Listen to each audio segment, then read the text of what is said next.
अस्सलाम वालेकुम। हमारे साथ अल्लू शुगर मिल के एजीएम रिसर्च एंड डेवलपमेंट कमरदीन साहब मौजूद हैं।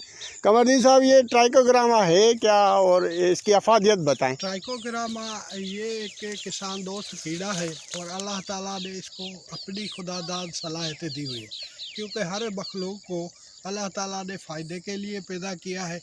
हमने खुद जहर लगा के ये इकोसिस्टम तबाह किया है। ये नेचुरली बढ़ते हैं, लेकिन जब हमने रफ प्रैक्टिस माल प्रैक्टिस यूज़ की तो ये कम हो गया कुछ। इसको बेहतर बनाने के लिए ये वर्ल्ड वाइड 400 नुकसानदेह कीड़ों पे मुफीद है। और इसकी मादा जब निकलती है तो इसकी फीमेल एक हार्मोन छोड़ती है जिसे हम सेक्स हार्मोन कहते हैं। सही। वो हार्मोन इसका मेल जो कहीं भी दूसरे जिले में होगा, दूर होगा 2.5 एकड़ 3 एकड़ पे, उसको फ्यूम आएगी और आके ये अपनी फ़ीमेल से प्रोसेस करेगा। जब फीमेल इसकी फर्टाइल हो जाएगी तब विद इन आवर्स ये जो है एगलिंग शुरू करेगी। लेकिन इसकी मादा को वो जो नुकसानदेह कीड़े हैं उनके जो अंडे हैं उनकी फ्यूम आती है, तो हमें आपको ये वो नज़र नहीं आएंगे, लेकिन ये उनको लोकेट करके उन्हीं के अंडों में अपना नस्ल देगी और इस तरह वो नुकसानदेह कीड़े तलफ हो जाएंगे और ये दोस्त कीड़े बढ़ेंगे।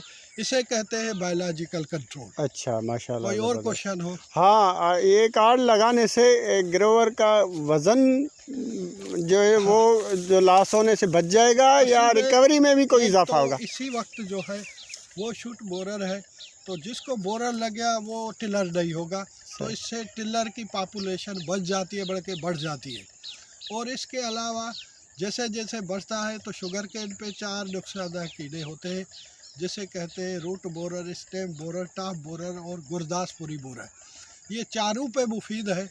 जब हम इसको छोड़ते हैं तो ये सेल्फ प्रिपेटिंग होते हैं, खुद ब खुद बढ़ते हैं और उन सभी नुकसानदेह कीड़ों पे ये मुफीद है। और फिर ये होता है कि किसी जहर की हमें ज़रूरत नहीं पड़ती और हमारा नेचुरल इकोसिस्टम बहाल हो जाता है। और जो गन्ने की क्वालिटी ख़राब होती है वो बोरर से होती है। इसमें 75% जो नुकसान होता है वो किसान का होता है, क्योंकि जब टॉप बोरर लग गया तो वो स्टिक बढ़ेगी नहीं, वही रुक जाएगी। तो जो इसको कीड़ा नहीं लगेगा तो बढ़ती रहेगी। हाँ, इसको ज़रूर है जो स्टेम बोरर और इंटरनोड पे है गुरदासपुरी बोरर, तो वो गन्ना टूट जाता है, खुश्क होकर बिल का लॉस होता है। ज़मींदार तो वो सूखा गन्ना भी हमें दे देता है। और जो इसका इंटरनोड पे जो स्टेम बोरर है जिसे हम काइलोनिफस टेलस कहते हैं, वो जब लगता है तो बुरी तरह हमारे सक्रोज को अफेक्ट करता है। और इस तरह हमारी एवरेज जो है अगर ये ज़्यादा लग जाए तो 20-25% तक रिकवरी का लॉस कर देती है। तो इसको रिकवरी बढ़ाने वाला किसान दोस्त कीड़ा भी कहते हैं। एक और सवाल है कि अभी जो ना एक फेसबुक पेज पे शुगर के नॉलेज के लिए एक पेज है, वहाँ से शिकायतें आ रही हैं कि वहाँ पायरेला भी है, अपरसन घोटकी वगैरह में, और वहाँ जो है ना ब्लैक बग भी है, तो उसका भी कोई हल है? हाँ, सारे कीड़ों का अल्लाह ताला ने बरबूत बनाया है। हमारे एक कीड़े होते हैं जिसे हम कितने ही कीड़ों को खाने वाले कीड़े कहते हैं, जिसे पॉलीइंटोमोफिगस कहते हैं।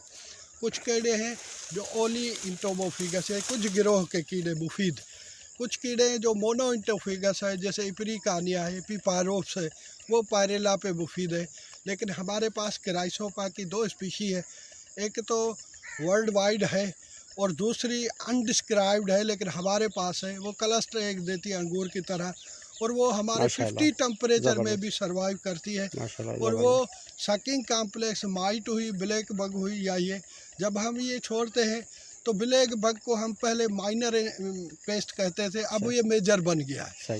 और लोग इस पे धड़ाधड़ जहर लगा रहे हैं। बेड को कहता हूँ कि खुदारा आप जहर न लगाए, इस पे रोव बीटल है और वो रोव बीटल उसी ही ब्लैक बग का बेस्ट शिकारी कीड़ा है। तो मैं आपको आगे दिखाता हूँ। एक और शिकायतें जो है ना सुनने में देखने में आई हैं, मुझसे भी लोग पूछते हैं कि वो है ना कांगियारी एक पौधा है, वो कालक सी लग जाती है और जिसको कांगियारी बोलते हैं आम लोकल ज़बान में, तो वो क्या है और उसका हल क्या है? वो जो कांगियारी है ये विप्सिबट है और ये फंगल डिजी है। जब ये डिजी होती है तो इसमें एक बलफूफ होती है, प्लास्टिक के कागज़ की तरह, जब हवा लगती है वो टूटता है, तो उसकी डस्ट कीड़ों के थ्रू या हवा के थ्रू बाकी सही टिलर्स पे पड़ती है तो वो बढ़ता है।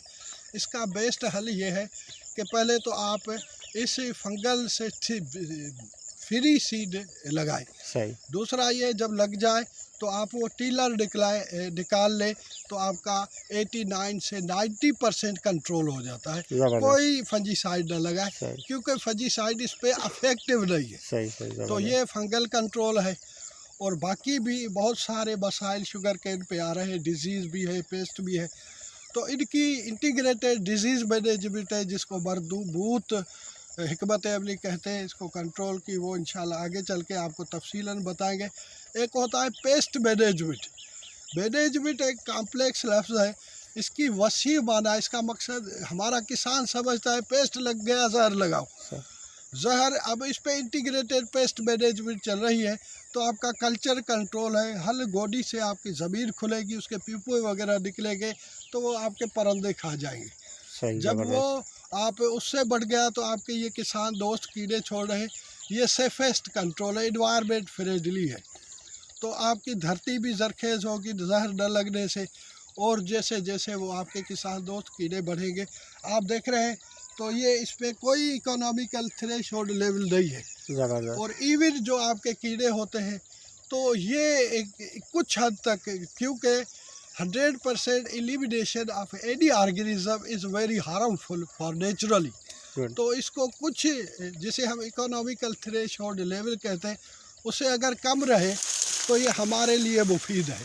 क्योंकि इन किसान दोस्तों को कीड़ों को खाने के लिए भी कीड़े चाहिए तो वो इसी हद तक मौजूद रहे कि ये बड़े मतलब ये चेन बरकरार है, इकोसिस्टम बरकरार रहे। ये फूड चेन है और ये फूड चेन टूटे ना।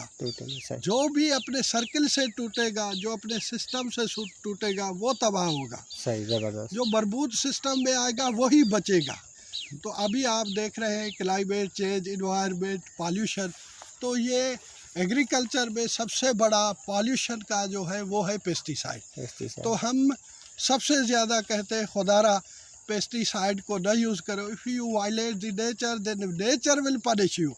आप नेचर को बचाओ, आप बच जाओगे, क्योंकि नेचर इज़ माइटी फैक्ट। तो आप इसको तबाह करोगे तो आप खुद नहीं बचोगे। जैसे कहते हैं कि मुँह में आही तू मता तू जोई तो के लगे कायमदी। तो नेचर को बचाओगे तो फितरत को आपने बचा लिया, फितरत आपको बचाएगी। क्योंकि सबका अल्लाह रब्बुल आलमीन है।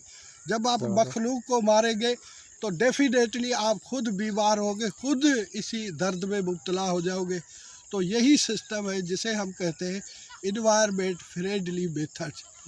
Thank you very much. बहुत बहुत शुक्रिया कमरदीन साहब। हम वक्त ब वक्त आपसे मशवरे लेते रहेंगे और इंशाल्लाह अपने ग्रोवर्स की रहनुमाई करेंगे। और ये अगर मेरा अदना पैगाम अगर खुदा करे कि हर किसान के दिल में समा जाए और खुदा करे कि ये मेरी धरती से जहर ख़त्म हो जाए, तो यही हमारी इबादत है। यही ज़राअत सिर्फ पेशाई नहीं है, ये इबादत है। बाकी जानदार जरासीम, क्योंकि हम घास वगैरह जानवरों को खाते खिलाते हैं, तो ये भी ऑर्गेनिकली होगा और ये भी उनके सेहत के लिए अच्छा होगा। आपकी बड़ी मेहरबानी। जब भी आप बुलाएंगे तो हम आपके हम एहसानमंद रहेंगे। Thank you.